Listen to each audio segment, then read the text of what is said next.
What's good everyone, it's your boy yadiiiigg, 4 eyes, 2 J's here, and as I'm sure a lot of you are aware, yesterday it got outed that a very well-known producer, Jetsonmade, was allegedly trying to sell unreleased Playboi Carti music to a leaker for its own financial gain. And as soon as I heard about this, it reminded me of a very similar situation that Lil Uzi Vert was going through last year with the producer of his who goes by Forza, and I didn't see a lot of people bringing this up, so I thought I'd go back through that story and kind of show you guys the parallel between the two, because I think it's really interesting. So let's get into it. I wish you would stay.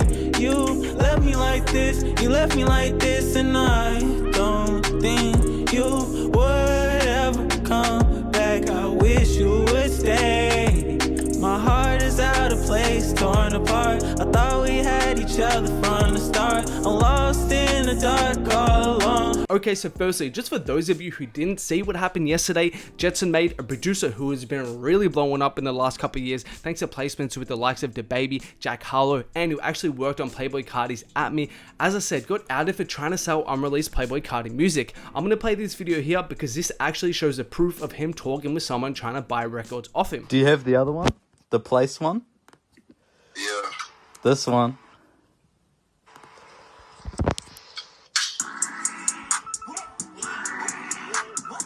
Yeah, I got it. No way. Show me you actually got it. I got the money here ready for you.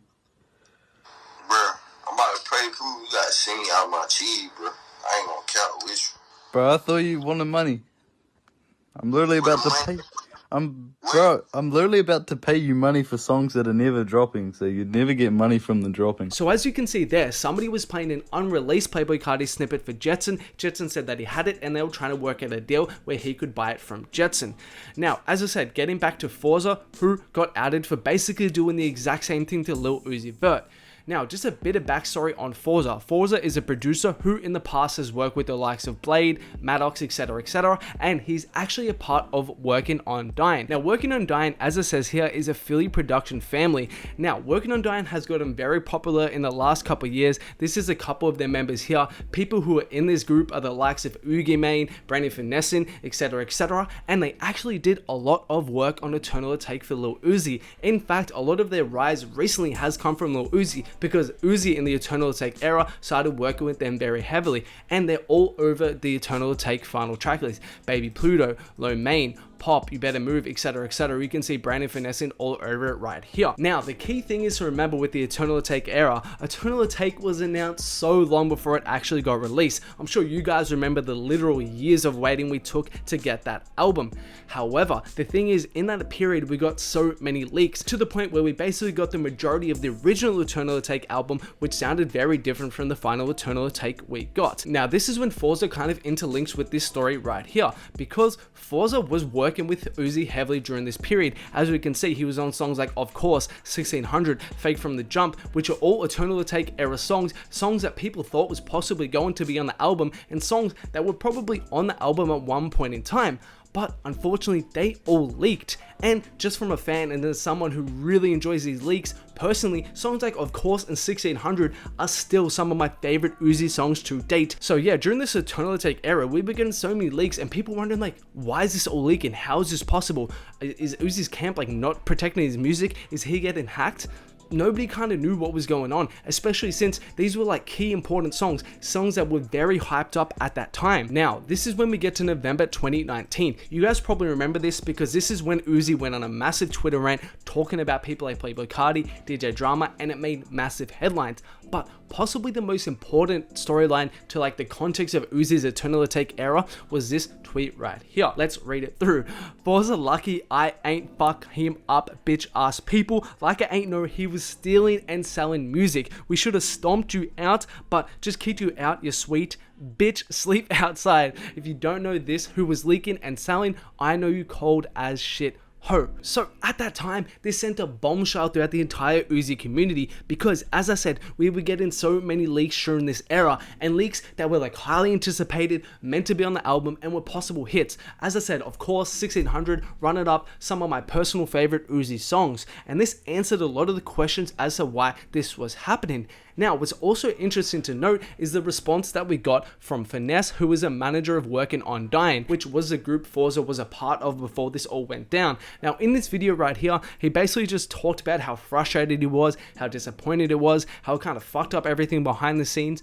But also important to note is the fact that Forza got kicked out of Working on Dying basically immediately, and the fact is that Forza wasn't on Eternal Atake, at least a commercial version, in any way, shape or form, and since then he's basically been cut out of the music industry entirely and hasn't really done anything notable production wise recently at least. The music industry is very small, and if you're seen as someone who's a liability, who's untrustworthy, and in this case is working against artists and affecting their music very heavily, especially someone on a case like Uzi who's so big, you're gonna come out losing majority of the time, and he basically fucked up his entire music career just for some quick money. Now, drawing parallels between the Uzi Forza situation and the Carti Jetson situation, although their details are different, we can kind of view them as very similar overall. A producer close in the camp working closely with the artist, trying to sell or actually selling unreleased music to leakers, which then impacts the album in some way, shape or form.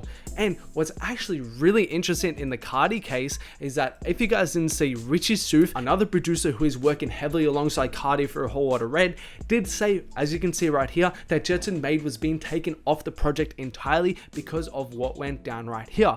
Which again, if we go back to those parallels, are basically the exact same thing that happened with Forza. He got found out and then he got removed off the project. So although he was trying to make money and get some initial cash or something like that, in the end, they end up just hurting themselves even more. And who knows what's going to happen with Jetsonmade's career right now? Who knows whether the industry will blackball him or whether he'll be welcomed again? I guess time will tell, but I wouldn't be surprised if he just gets X'd out. Yeah, that's kind of like the interesting things that I found about this case with Carti and Jetson, is because we just saw this play out not too long ago with Uzi and Forza, and we all know how that ended up. But yeah, that's all from me today, guys. Thanks a lot for watching. I want to give a couple quick shout outs from the Instagram before we finish this. @yadiiiigg, you guys know what's going on. Big shout outs to Isaac and Berman, and also Joseph.Wildin for following me over on my IG. Much appreciated, you guys. If you guys don't follow your boy @yadiiiigg, make sure to go support, go drop me a follow, show some love. Also, if you haven't, like, subscribe, turn on notifications, all that good YouTube stuff, that would be much appreciated. And there are more videos of mine on screen right now. Make sure to check them out if you haven't.